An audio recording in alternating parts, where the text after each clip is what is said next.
Question 13. A, B, C and D are points on the circumference of a circle, centre O. So here's A, B, C, D.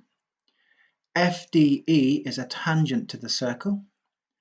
Part A, show that y take x is 90. There's y, there's x. Apparently if you subtract x from y you get 90. You must give a reason for each stage of your workings. Clearly this is a circle theorem question. So you should have the circle theorems that you've learnt in your head and see which ones you can apply. It's not particularly clear where you start, but a good place to start is to look for isosceles triangles. OD is a radius, and if I draw in OB as another radius, so I've got two radii, OBD here is an isosceles triangle, so this angle and this angle must be the same. Once you have x on the other side of the isosceles triangle, you have one mark, and the reason is that base angles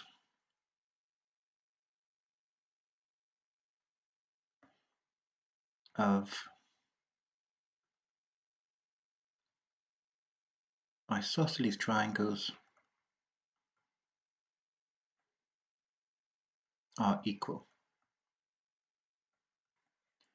Then I know the size of this angle here. Because it's a triangle, this angle here must be 180 minus 2x, because angles in a triangle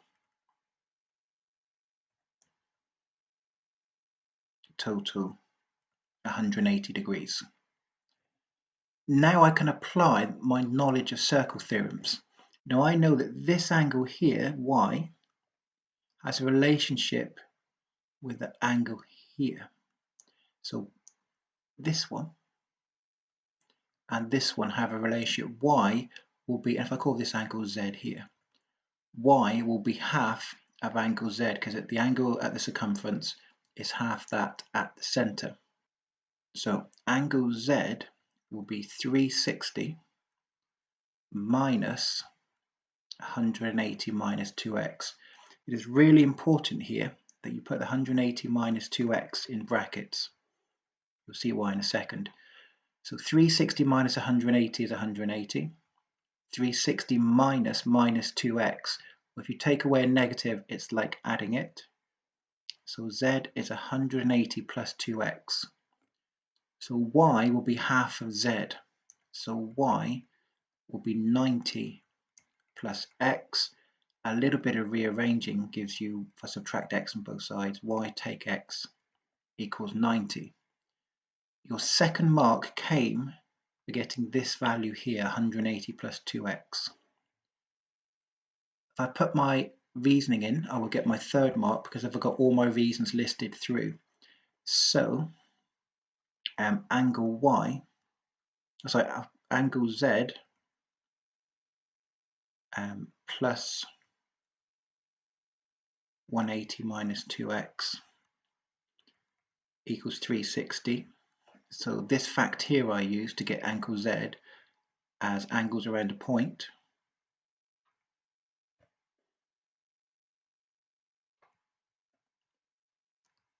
Total 360.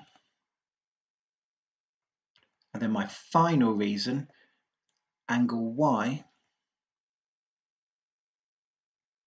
is half of angle z as the angle at circumference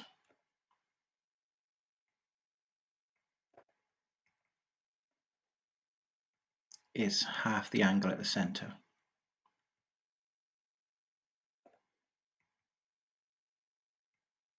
I'm just about running out of room, but you get the idea. It's half the angle at the center. So make sure you know your circle theorems. These are the type of questions you need to practice quite a lot. And because I have all my reasons listed, I get the third mark. On to part B. Part B, and I've just copied and pasted the question up the page so I can still see the diagram, says Dylan was asked to give some possible values for x and y. He said y could be 200 and x could be 110 because 200 take 110 is 90. Is Dylan correct? It seems like he is correct because it's a correct statement. 200 taken 110 is 90.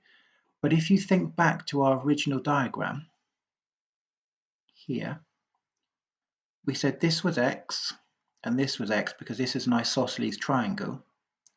If x is 110, and then this x is 110, and we've gone past 180 for the angles in a triangle. So is Dylan correct? No. If x is 110, triangle BOD